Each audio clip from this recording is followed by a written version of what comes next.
Bom dia, na paz de nosso Senhor e Salvador Jesus Cristo. Quero mais uma vez agradecer a Deus pelo este novo dia que Ele está nos dando, pela alegria de estar compartilhando com você mais um trecho da Palavra de Deus.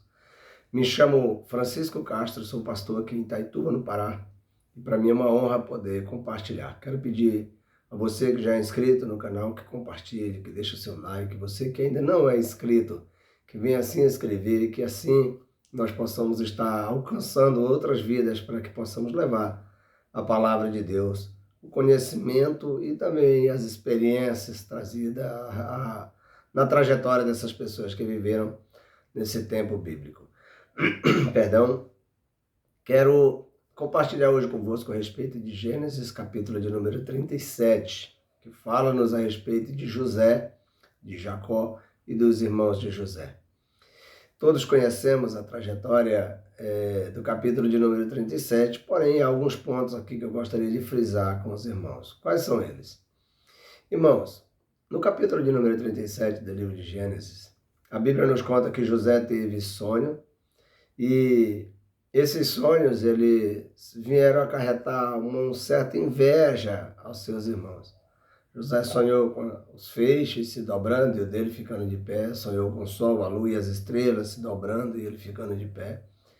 E José foi crescendo naquele ambiente meio que um pouco invejado pelos seus irmãos. O pai tinha uma certa escolha por José, o pai tinha uma certa... ele priorizava José, ele tinha uma certa queda, né? Um amor especial por José, a mais que pelos demais irmãos, e isso também veio trazer problema.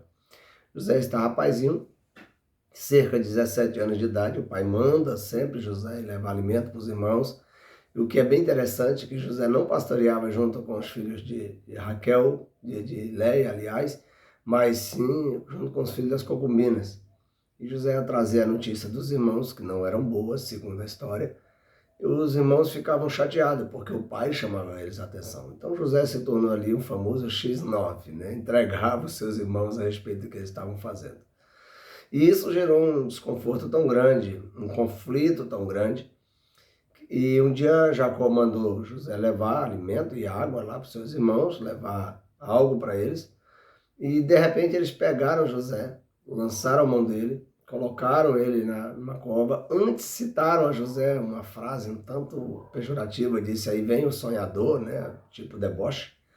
Pegaram José, lançaram na cova, venderam ele aos ismaelitas, levado ao Egito ali depois pelos ismaelitas e vendido para Potifar. Todos sabem, José foi para a casa de Potifar.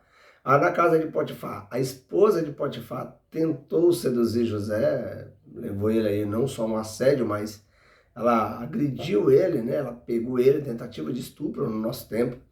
José foge deixando ali a roupa. E quando José foge ali deixando a roupa, vem aquela situação da acusação. Como ela era a esposa, claro, Potifar acreditou nela e José agora vai à prisão e está ali agora sem nenhuma capacidade de defesa, simplesmente esperando em Deus, mas permanecendo fiel. José agora é defendido por Deus, Deus cria uma situação do padeiro e do copeiro, José interpreta o sonho e eles saem da prisão. Ao saírem da prisão, José pede, olha, vocês estiverem lá, se lembrem de mim, mas eles esquecem. A gente geralmente tem essa facilidade de esquecer quem faz o bem pela gente. E eles vão, um morre, o outro volta para o trono lá, para a casa de Faraó novamente, para servir ele. Até que um dia Faraó tem um sonho. E no meio desse sonho é que José entra. Porque Faraó conta o sonho e ninguém consegue interpretar. Faraó nem lembrava o sonho que havia sonhado. De repente, José vem, alguém lembra de José e traz José para interpretar. E José diz, olha, o sonho que tu sonhou foi esse, tal, assim, esse assado. Isso significa 7 anos de bonança e 7 anos de fome, que era 7 vacas magras, 7 vacas gordas, 7 espigas mirradas e 7 espigas cheias. Então vai haver primeiro os 7 anos de bonança, logo em seguida tu pode guardar o que tu quiser, porque vai vir aí umas 7 anos de fome terrível. Faraó acreditou piamente. Faraó coloca José agora como governador do Egito e de tudo que havia no Egito. Não era só de uma região, era de tudo que havia lá. Faraó coloca José lá e diz: José só é menor do que eu quando eu estiver sentado no trono. Então José mandava agora em tudo e em todos. Só que Deus havia prometido desde o início a Abraão que a sua descendência seria peregrina em terra alheia. Por 400 anos eles iriam peregrinar. Deus preparou tudo para levar Abraão, levar a descendência dele para ali. Nem sempre as coisas acontecem como nós queríamos que acontecesse. Nos revoltamos quando vemos aquela situação dos irmãos de José agredindo ele, tentando até o suicídio, que se não chega alguém para defender, a tendência deles era matar. Só que aí jogaram na cova. Mas nós às vezes não entendemos os projetos de Deus. Só que Deus trabalha muito diferente do que o homem imagina. Aquela era a maneira de Deus levar José na frente para governar o Egito. Deus sabia quem era José. Deus mostrou os sonhos a ele porque conhecia o que tinha no coração dele. Aí a pergunta que fica é: quais são os nossos sonhos?